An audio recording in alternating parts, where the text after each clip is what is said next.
बेटे का एडमिशन कराने गया था पति। स्कूल की प्रिंसिपल निकली तलाकशुदा पत्नी। उसके बाद जो हुआ, इंसानियत रो पड़ी। जयपुर की हल्की गुलाबी सुबह थी। हवा में फरवरी की ठंडक घुली हुई थी और सूरज की पहली किरणें शहर की पुरानी हवेलियों और चौड़ी सड़कों पर फैल रही थी। उसी सुबह एक आदमी अपने छोटे से बेटे का हाथ पकड़े जयपुर के सबसे नामी स्कूल के गेट के सामने खड़ा था। उस आदमी का नाम था आदित्य शर्मा। उसके चेहरे पर हल्की घबराहट थी, लेकिन आंखों में उम्मीद की चमक भी थी। उसके साथ खड़ा था उसका 6 साल का बेटा आरव, जो मासूमियत से स्कूल के विशाल गेट को देख रहा था। गेट के ऊपर बड़े अक्षरों में लिखा था, Saint Joseph international school, Jaipur. यह स्कूल शहर का सबसे प्रतिष्ठित स्कूल माना जाता था। यहां एडमिशन मिलना हर किसी के बस की बात नहीं थी। आदित्य पिछले 2 महीनों से लगातार कोशिश कर रहा था कि उसके बेटे को यहां एडमिशन मिल जाए। आज आखिरकार वो दिन आ ही गया था जब इंटरव्यू होना था। आरव ने धीरे से अपने पिता का हाथ कसकर पकड़ लिया और मासूम आवाज में पूछा, पापा, ये स्कूल इतना बड़ा क्यों है? आदित्य ने हल्की मुस्कान के साथ उसके सिर पर हाथ फेरा और बोला, क्योंकि यहां से पढ़कर बच्चे बड़े बड़े लोग बनते हैं।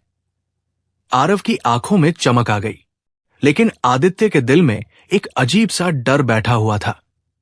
यह डर सिर्फ इंटरव्यू का नहीं था, यह डर उसके अतीत का था। एक ऐसा अतीत जिसे वो पिछले 7 साल से भूलने की कोशिश कर रहा था। दोनों धीरे धीरे स्कूल के अंदर चले गए। अंदर हरा भरा गार्डन था। बच्चे खेल रहे थे। कहीं हंसी की आवाजें आ रही थी तो कहीं टीचर्स बच्चों को क्लास में ले जा रही थी। लेकिन इन सब के बीच आदित्य का ध्यान कहीं और ही था। रिसेप्शन पर बैठी महिला ने मुस्कुराकर पूछा, जी बताइए। आदित्य ने थोड़ा हिचकिचाते हुए कहा, जी, मेरे बेटे आरव का एडमिशन इंटरव्यू है, प्रिंसिपल मैम से। महिला ने कंप्यूटर में नाम देखा और फिर बोली, हां, आरव शर्मा, आपको 3री मंजिल पर जाना होगा। प्रिंसिपल मैम खुद इंटरव्यू लेंगी। आदित्य ने धन्यवाद कहा और आरव का हाथ पकड़कर लिफ्ट की ओर बढ़ गया। लिफ्ट के दरवाजे बंद हुए और जैसे ही लिफ्ट ऊपर जाने लगी, आदित्य का दिल भी तेजी से धड़कने लगा। उसे समझ नहीं आ रहा था कि अचानक उसे इतना बेचैन क्यों महसूस हो रहा है। 3री मंजिल पर लिफ्ट रुक गई। दरवाजा खुला और सामने लंबा शांत कॉरिडोर दिखाई दिया। दीवारों पर बच्चों की रंग बिरंगी पेंटिंग लगी थी। आदित्य धीरे धीरे चलते हुए उस दरवाजे तक पहुंचा जिसके बाहर एक नेम प्लेट लगी हुई थी। उसने जैसे ही उस नेम प्लेट को पढ़ा, उसके कदम अचानक वहीं रुक गए। उसकी सांस जैसे थम गई। नेम प्लेट पर लिखा था, प्रिंसिपल अनन्या मेहरा। आदित्य के हाथ से लगभग आरव का हाथ छूट गया। उसका चेहरा पल भर में सफेद पड़ गया, क्योंकि अनन्या मेहरा कोई अजनबी नहीं थी। वो उसकी तलाकशुदा पत्नी थी। वही अनन्या जिससे उसने 7 साल पहले शादी की थी और फिर उसी से 7 साल पहले उसका रिश्ता टूट भी गया था।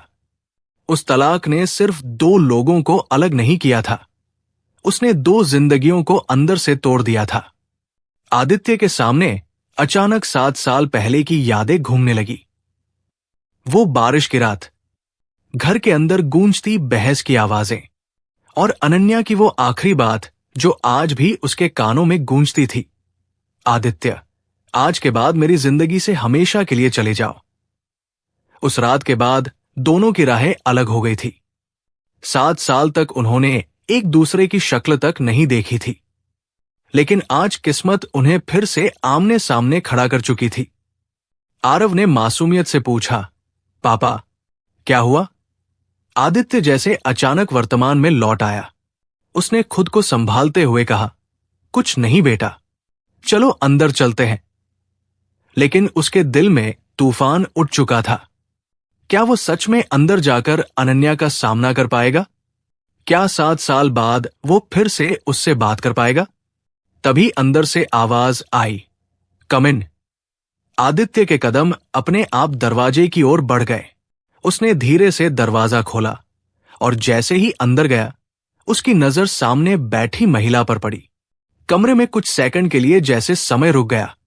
अनन्या मेहरा अपनी कुर्सी पर बैठी थी। उसके हाथ में एक फाइल थी, लेकिन आदित्य को देखते ही उसका हाथ हवा में ही रुक गया। दोनों की नजरें मिली और 7 साल की दूरी एक ही पल में उनके बीच खड़ी हो गई। अनन्या पहले से ज्यादा आत्मविश्वासी दिख रही थी। उसकी आंखों में वही तेज था, लेकिन चेहरे पर जिंदगी की थकान भी साफ झलक रही थी। आदित्य ने सूखे होठों से धीरे से कहा, हेलो अनन्या।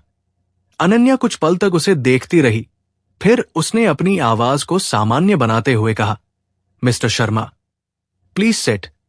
उसने जानबूझकर उसका नाम नहीं लिया, जैसे उनके बीच कभी कोई रिश्ता था ही नहीं। आदित्य चुपचाप कुर्सी पर बैठ गया। आरव उसके बगल में खड़ा था। तभी अनन्या की नजर आरव पर पड़ी। वो कुछ सेकंड तक उसे देखती रही। उसकी आंखों में अचानक एक अजीब सा भाव उभरा। ये आपका बेटा है? उसने धीमी आवाज में पूछा। आदित्य ने सिर हिलाया। हां। आरव ने मुस्कुराकर कहा, हेलो मैम। अनन्या ने भी हल्की मुस्कान दी, लेकिन उसके दिल में कहीं एक टीस उठी, क्योंकि एक समय था जब उसने भी मां बनने का सपना देखा था, लेकिन वो सपना कभी पूरा नहीं हुआ। कमरे में फिर से चुप्पी फैल गई। आदित्य की नजर दीवार पर लगी एक तस्वीर पर गई।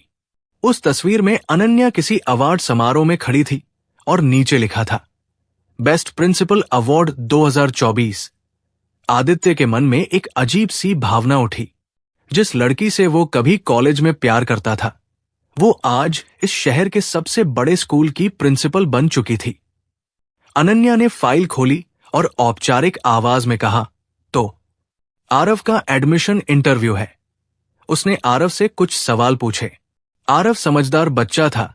उसने सभी सवालों के जवाब अच्छे से दिए। कुछ देर बाद अनन्या ने फाइल बंद कर दी और बोली, आरव बहुत अच्छा बच्चा है, उसे एडमिशन मिल जाएगा। आदित्य ने राहत की सांस ली। Thank you. लेकिन तभी अनन्या ने अगला सवाल पूछा, जिसने कमरे की हवा को अचानक भारी कर दिया। आरव की मां क्यों नहीं आई? आदित्य का चेहरा अचानक उदास हो गया। उसने धीरे से कहा, वो अब इस दुनिया में नहीं है। अनन्या की आंखें फैल गई। उसे विश्वास ही नहीं हुआ कि आदित्य अब एक अकेला पिता बन चुका है। लेकिन उसी पल जब उसकी नजर फिर से आरव के चेहरे पर गई, तो उसके दिल में एक अजीब सी बेचैनी उठी, क्योंकि आरव की आंखें बिल्कुल उसकी जैसी थी। उसी क्षण उसके मन में एक सवाल उठा, क्या यह सिर्फ एक संयोग है, या इस बच्चे के पीछे कोई ऐसा राज छिपा है जो 7 साल पुरानी कहानी को पूरी तरह बदल सकता है? अनन्या की नजर अभी भी आरव के चेहरे पर टिकी हुई थी। कमरे में कुछ सेकंड तक अजीब सी खामोशी छाई रही। बाहर स्कूल के कॉरिडोर में बच्चों की आवाजें आ रही थी, लेकिन उस कमरे के अंदर जैसे समय थम गया था। अनन्या ने खुद को संभालते हुए धीरे से फाइल बंद की और कुर्सी की पीठ से टिक गई। लेकिन उसके मन में अचानक कई सवाल उठने लगे थे। 7 साल पहले जब उसने आदित्य को अपनी जिंदगी से निकाल दिया था, तब उसने कभी सोचा भी नहीं था कि एक दिन वो इसी तरह अचानक उसके सामने खड़ा होगा, वो भी अपने बच्चे के साथ। उसने एक बार फिर आरव को ध्यान से देखा। बच्चे की मासूम आंखों में एक अजीब सी पहचान झलक रही थी।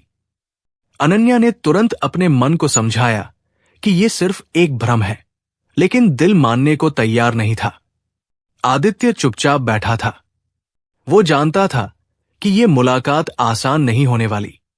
7 साल पहले जो बातें अधूरी रह गई थी, जो दर्द दिल के किसी कोने में दबा हुआ था, वो सब आज फिर से सामने आने वाला था। अनन्या ने आखिरकार चुप्पी तोड़ी। उसकी आवाज अब पहले से थोड़ी नरम थी। आप जयपुर में कब से रह रहे हैं? आदित्य ने धीरे से जवाब दिया, करीब 4 साल से। अनन्या ने हल्का सा सिर हिलाया। उसे हैरानी हो रही थी कि इतने सालों से वो उसी शहर में था और उसे कभी पता भी नहीं चला। उसने अगला सवाल पूछा, आरव की मां कब? वो पूरा सवाल नहीं पूछ पाई आदित्य ने गहरी सांस ली। उसकी आंखों में एक पुराना दर्द उभर आया। 3 साल पहले एक एक्सीडेंट में। यह सुनकर अनन्या कुछ पल के लिए बिल्कुल चुप हो गई। उसके दिल में अचानक एक अजीब सा खालीपन भर गया। जिस आदमी से वो कभी नफरत करती थी, आज वही आदमी अकेले अपने बच्चे को पाल रहा था।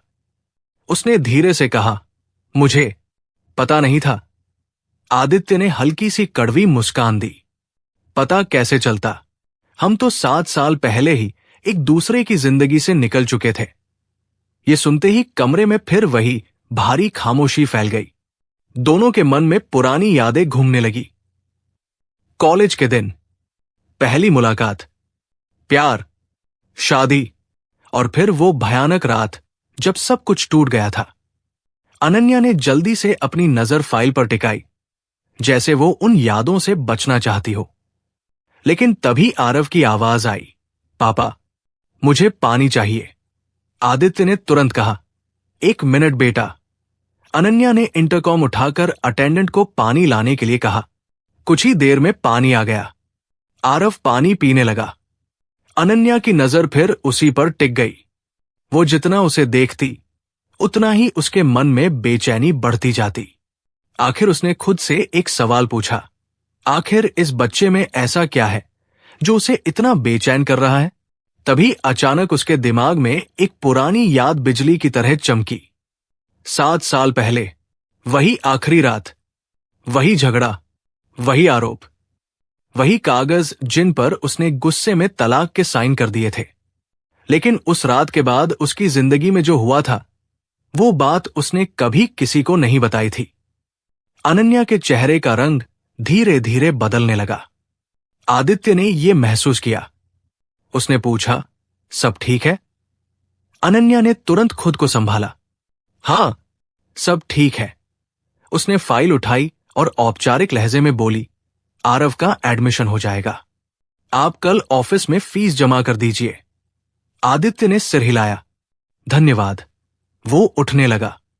लेकिन तभी अनन्या ने अचानक कहा, 1 मिनट। आदित्य रुक गया। अनन्या की आंखें अब सीधे उसकी आंखों में थी। उसकी आवाज में हल्की सी कंपकंपी थी। आदित्य, क्या मैं आरव से थोड़ी देर अकेले में बात कर सकती हूं? यह सुनकर आदित्य थोड़ी देर के लिए चौंक गया। अकेले? अनन्या ने सिर हिलाया। हां, बस 2 मिनट। आदित्य ने आरव की तरफ देखा। बच्चा मासूमियत से इधर उधर देख रहा था। कुछ पल सोचने के बाद आदित्य बोला, ठीक है। वो कुर्सी से उठकर बाहर चला गया। अब कमरे में सिर्फ अनन्या और आरव थे। कुछ सेकंड तक दोनों के बीच चुप्पी रही। फिर अनन्या धीरे से अपनी कुर्सी से उठी और आरव के सामने आकर बैठ गई। उसने बहुत ध्यान से बच्चे के चेहरे को देखा। उसके दिल की धड़कन तेज होती जा रही थी। उसने बहुत धीरे से पूछा, आरव, तुम्हारी उम्र कितनी है? 6 साल। अनन्या के हाथ अचानक ठंडे पड़ गए। उसने अगला सवाल पूछा, तुम्हारा जन्म कब हुआ था? आरव ने मासूमियत से जवाब दिया, पापा कहते हैं मैं 15 अगस्त को पैदा हुआ था। यह सुनते ही अनन्या के चेहरे का रंग उड़ गया। उसकी आंखों के सामने जैसे सब कुछ घूम गया। क्योंकि 7 साल पहले, तलाक के कुछ हफ्तों बाद, उसे पता चला था कि वह मां बनने वाली है।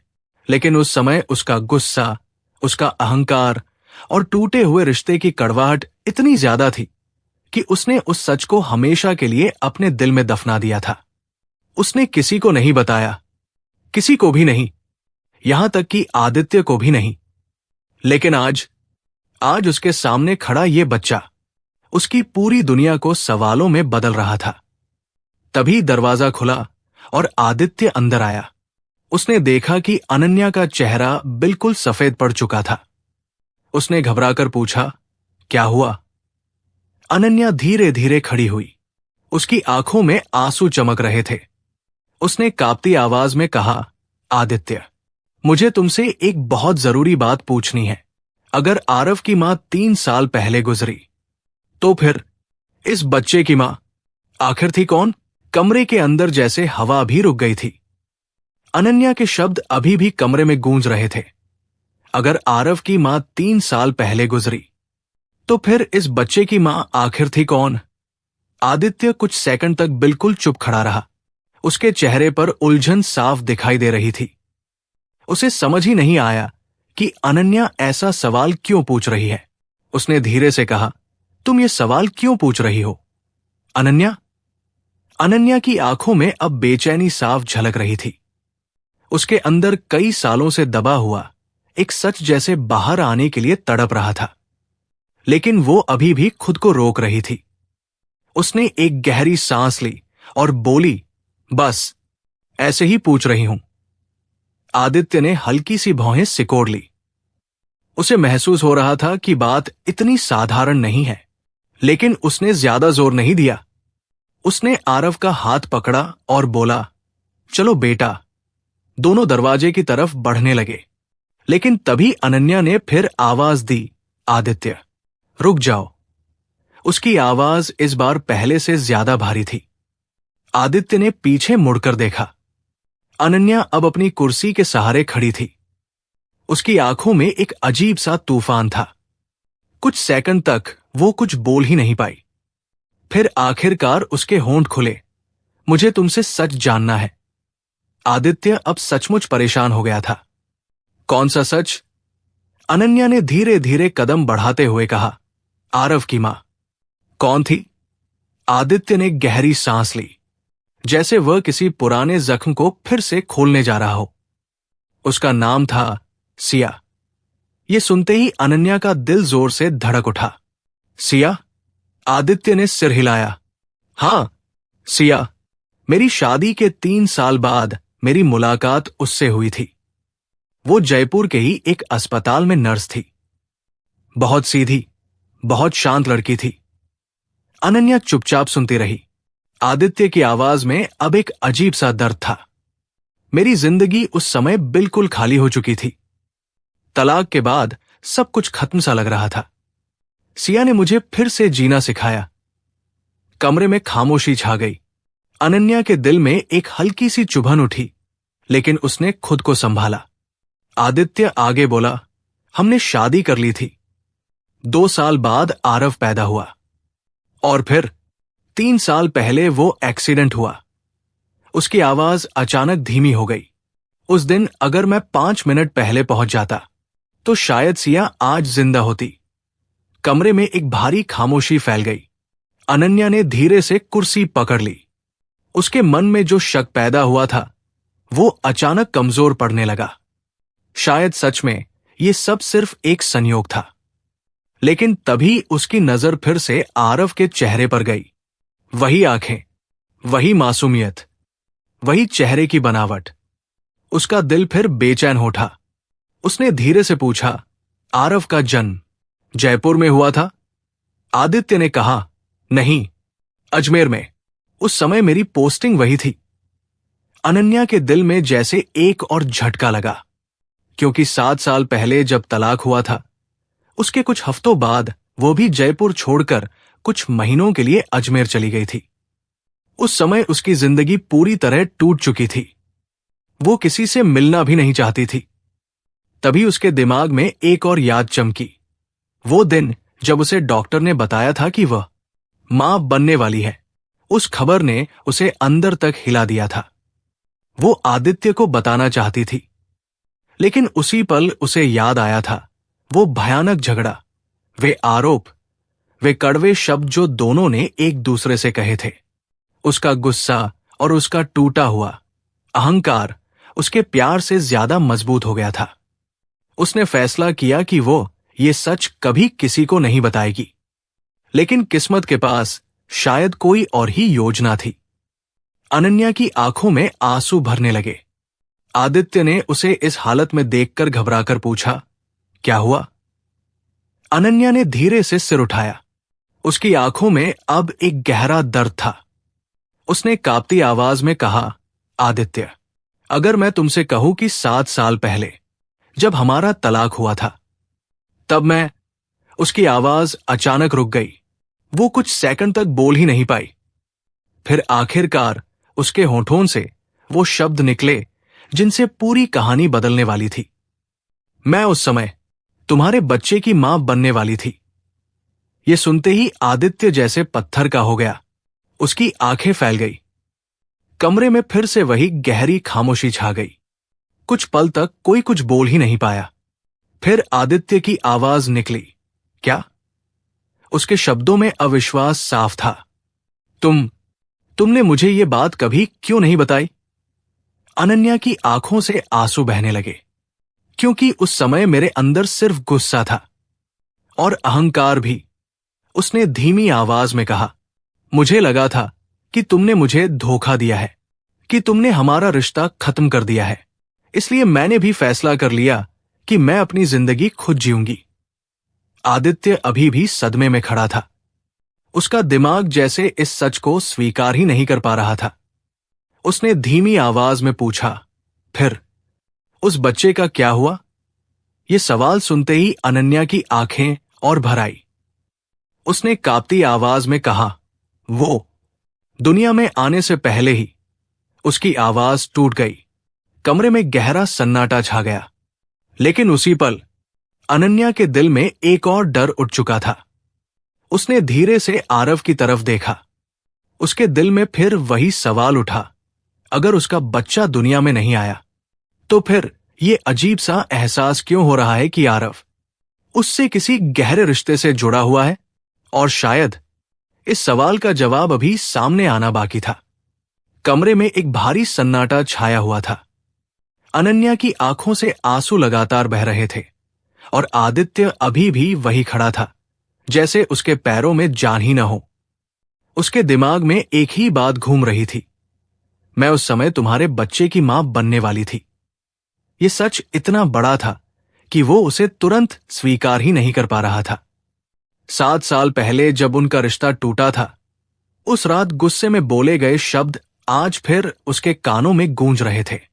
उसे याद आ रहा था कि उसने कितनी बार अनन्या से पूछा था कि आखिर वो अचानक उससे इतनी नफरत क्यों करने लगी।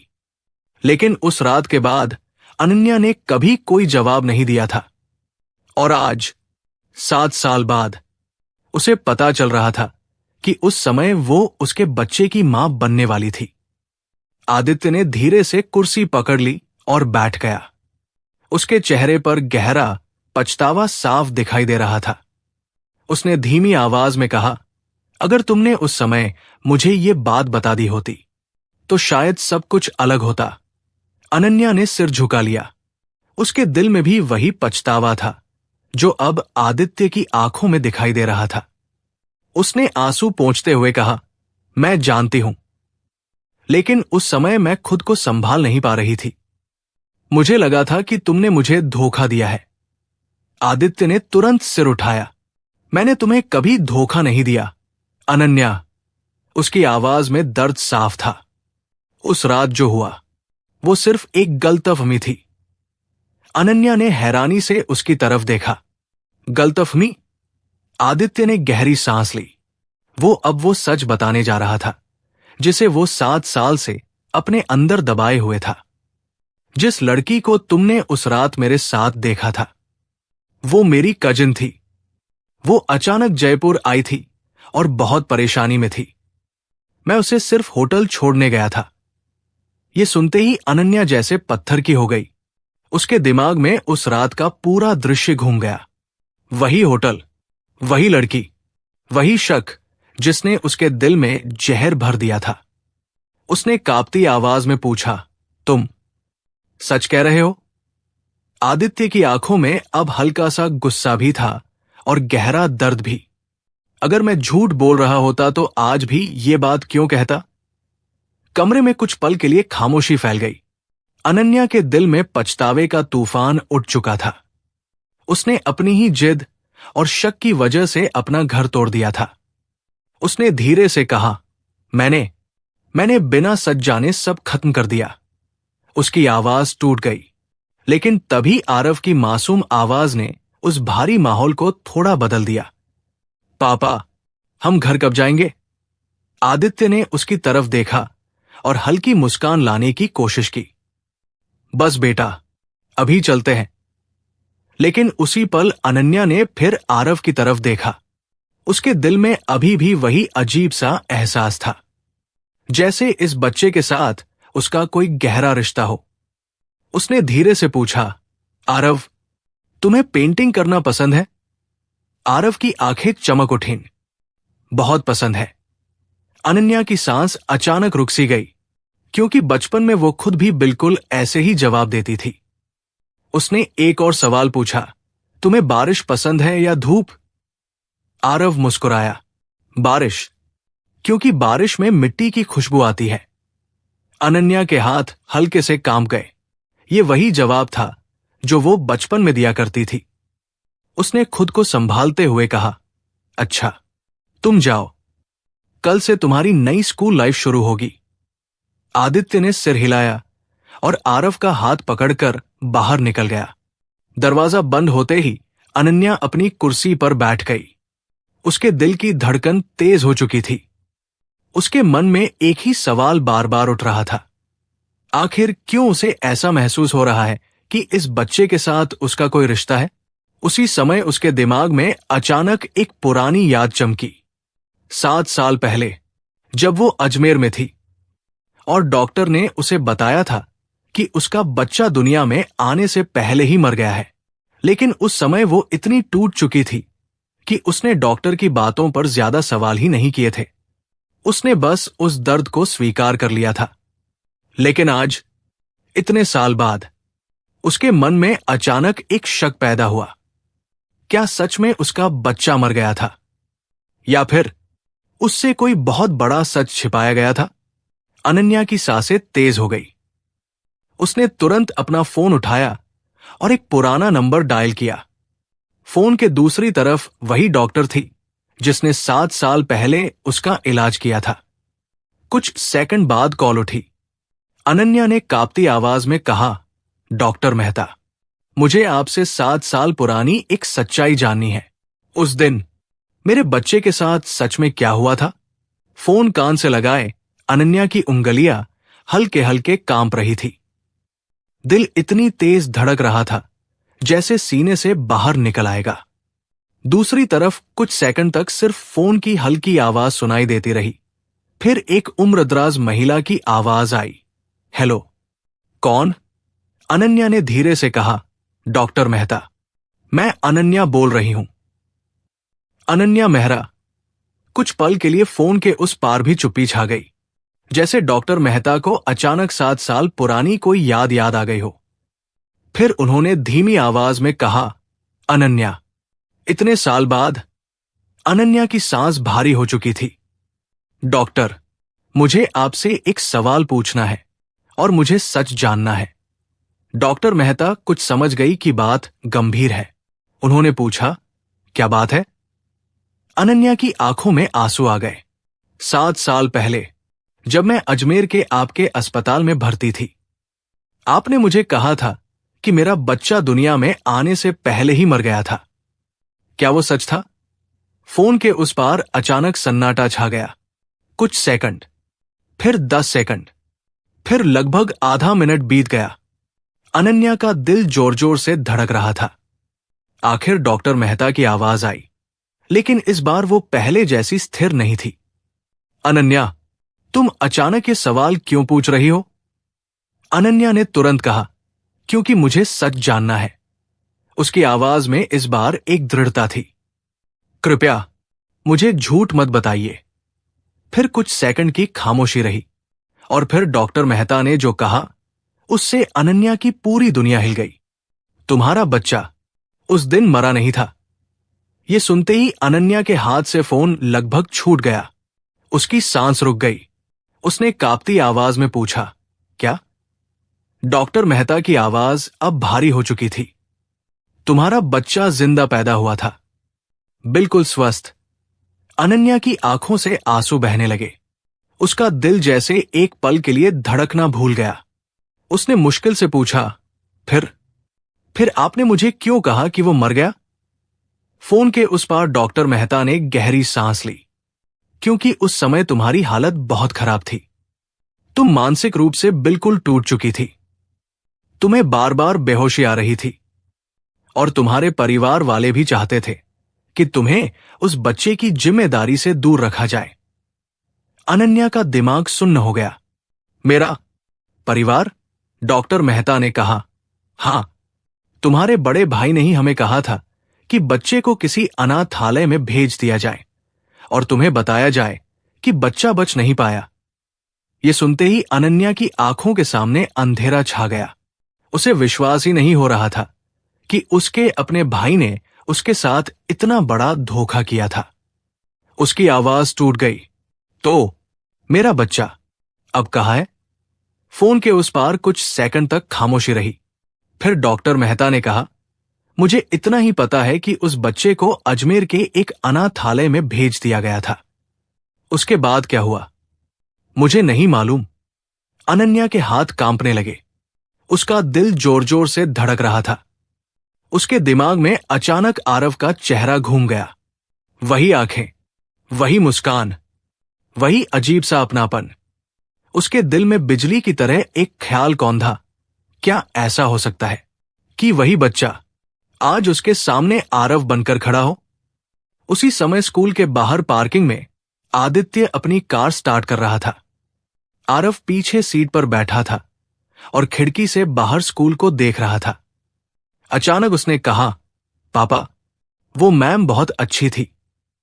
आदित्य ने हल्की मुस्कान दी, लेकिन उसके मन में अभी भी पुरानी बातें घूम रही थी। 7 साल पहले की गलतफहमियां, टूटे रिश्ते, और अब अचानक सामने आया वह सच। तभी पीछे से किसी ने आवाज दी, आदित्य, रुक जाओ। आदित्य ने शीशे में देखा। अनन्या तेज कदमों से उनकी कार की तरफ दौड़ रही थी। उसके चेहरे पर आंसू थे और आंखों में एक अजीब सी बेचैनी। आदित्य तुरंत कार से बाहर निकला। क्या हुआ? अनन्या उसके सामने आकर रुक गई। उसकी सांस तेज चल रही थी। उसने कांपती आवाज में कहा, आदित्य, मुझे लगता है आरव हमारा बेटा हो सकता है। यह सुनते ही आदित्य जैसे जम गया। उसके दिमाग में जैसे एक साथ 1000 सवाल घूमने लगे। तुम क्या कह रही हो? अनन्या ने आंसू पोंछते हुए कहा, मुझे अभी पता चला है, मेरा बच्चा मरा नहीं था, उसे अनाथालय भेज दिया गया था। आदित्य की आंखें फैल गई। उसने तुरंत कार के अंदर बैठे आरव की तरफ देखा। छोटा सा बच्चा मासूमियत से उन्हें देख रहा था। उस पल आदित्य के दिल में भी एक अजीब सी हलचल हुई।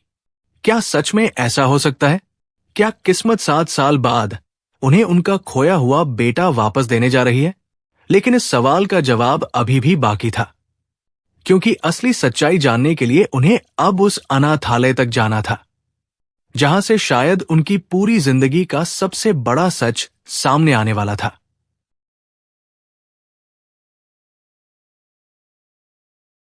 अनन्या के शब्द सुनकर आदित्य कुछ पल तक बिल्कुल शांत खड़ा रहा, जैसे उसके दिमाग ने एक ही पल में इतनी बड़ी बात स्वीकार करने से मना कर दिया हो।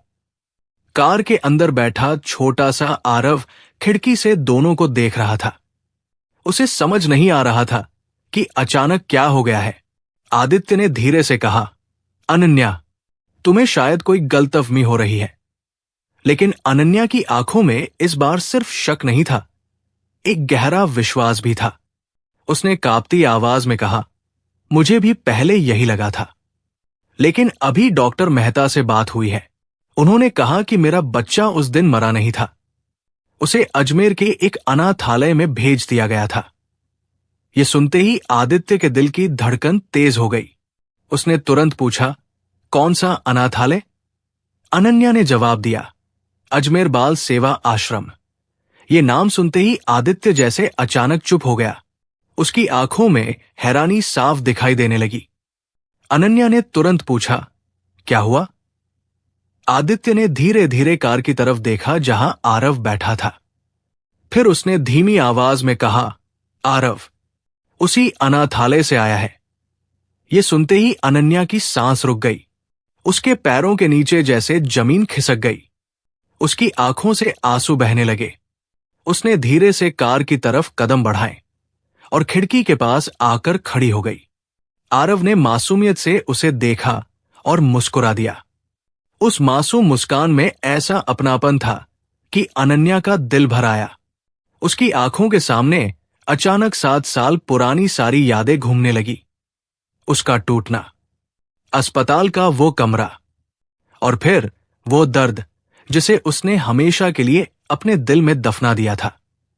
लेकिन आज किस्मत ने शायद वो दर्द उसे वापस लौटा दिया था, एक नई उम्मीद के साथ। आदित्य अभी भी चुप था। उसके मन में भी तूफान चल रहा था। उसने धीरे से कहा, मैंने आरव को 3 साल पहले उस अनाथालय से गोद लिया था। उस समय मुझे बताया गया था कि उसके माता पिता का कोई पता नहीं है। अनन्या के आंसू रुक ही नहीं रहे थे। उसने कांपते हाथों से कार का दरवाजा खोला और धीरे से आरव के सामने बैठ गई। कुछ सेकंड तक वो बस उसे देखती रही। उसके चेहरे की हर छोटी सी बात उसे अपने दिल से जुड़ी हुई महसूस हो रही थी। उसने बहुत धीरे से पूछा, आरव, क्या मैं तुम्हें गले लगा सकती हूं? आरव ने मासूमियत से सिर हिलाया और तुरंत उसके गले लग गया, जैसे उसे भी उस पल में एक अजीब सा अपनापन महसूस हो रहा हो। अनन्या ने उसे कसकर अपने सीने से लगा लिया। उसकी आंखों से आंसू बहते रहे, लेकिन उन आंसुओं में अब सिर्फ दर्द नहीं था, उनमें सुकून भी था। आदित्य ये सब देखकर चुपचाप खड़ा रहा। उसके दिल में भी भावनाओं का तूफान उठ रहा था। 7 साल पहले जो रिश्ता टूट गया था, शायद किस्मत आज उसी रिश्ते को फिर से जोड़ने की कोशिश कर रही थी। कुछ देर बाद अनन्या ने धीरे से आरव के सिर पर हाथ फेरा और मुस्कुराने की कोशिश की। फिर उसने आदित्य की तरफ देखा। उसकी आंखों में अब पछतावा भी था और उम्मीद भी।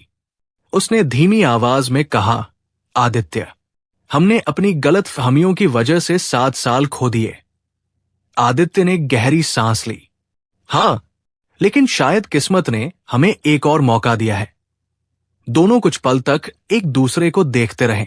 उनके बीच अब भी कई अधूरी बातें थी, कई पुराने जख्म थे, लेकिन उनके बीच एक पुल भी था, आरव। उसी पल आरव ने मासूमियत से पूछा, पापा, ये मैम रो क्यों रही हैं? आदित्य हल्का सा मुस्कुराया और बोला, क्योंकि कभी कभी खुशी में भी आंसू आ जाते हैं, बेटा। आरव ने फिर अनन्या की तरफ देखा और बोला, मैम, आप भी हमारे घर आना। पापा बहुत अच्छा खाना बनाते हैं। ये सुनकर अनन्या के होठों पर हल्की सी मुस्कान आ गई। उसने प्यार से आरव के गाल को छुआ। उस पल उसे ऐसा लगा जैसे 7 साल का अंधेरा अचानक खत्म हो गया हो और उसकी जिंदगी में फिर से रोशनी लौट आई हो। जयपुर की वही सुबह अब थोड़ी और उजली लग रही थी। कभी कभी जिंदगी इंसान को बहुत दूर ले जाती है, गलतफहमियों, दर्द और जुदाई के रास्तों से गुजारती है। लेकिन अगर रिश्तों में सच्चाई और इंसानियत बची रहे, तो किस्मत एक दिन उन्हें फिर से मिलाने का रास्ता जरूर ढूंढ लेती है। और उस दिन आंसू भी मुस्कुराने लगते हैं।